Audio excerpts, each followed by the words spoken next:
Prahlad grew up in the palace of the Asuras, yet his heart was filled with devotion to Lord Vishnu. Hiranyakashipu sent Prahlad to the royal school to learn politics and power from the royal teachers Shanda and Amrika.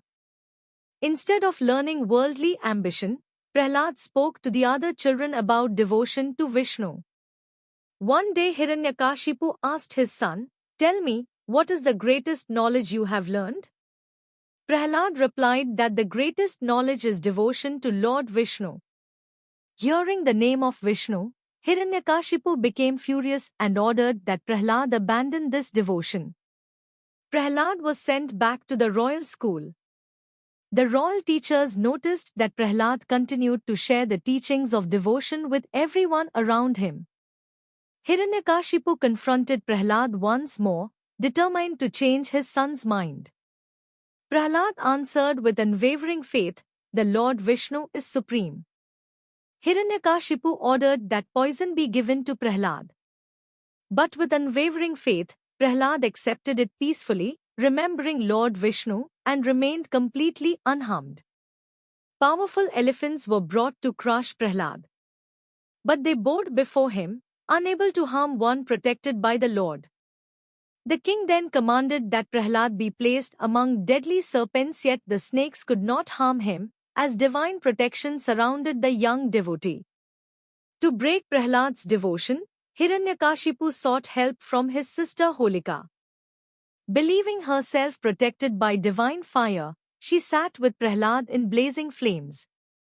But through unwavering faith, Prahlad remained unharmed, while divine grace prevailed.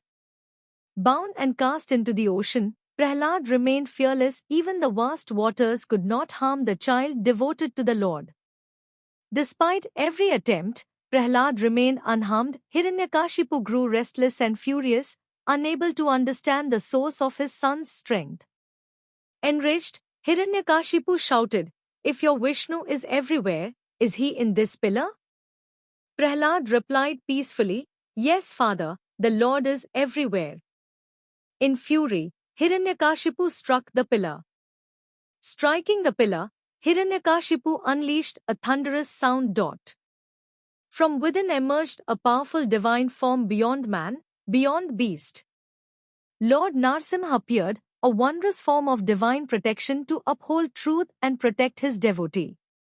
At twilight, neither day nor night, at the doorway, neither inside nor outside, Narsimha lifted Hiranyakashipu effortlessly.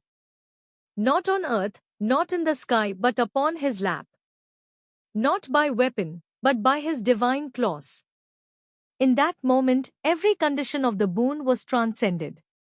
Fearless and full of devotion, Prahlad approached the Lord. With folded hands and a pure heart, he offered his prayers. His faith had triumphed over all fear. The fierce form softened. Narsimha looked upon Prahlad with compassion, and he was blessed as one of the greatest devotees of Lord Vishnu. The Devas approached with humility, seeking divine blessings and the restoration of cosmic balance.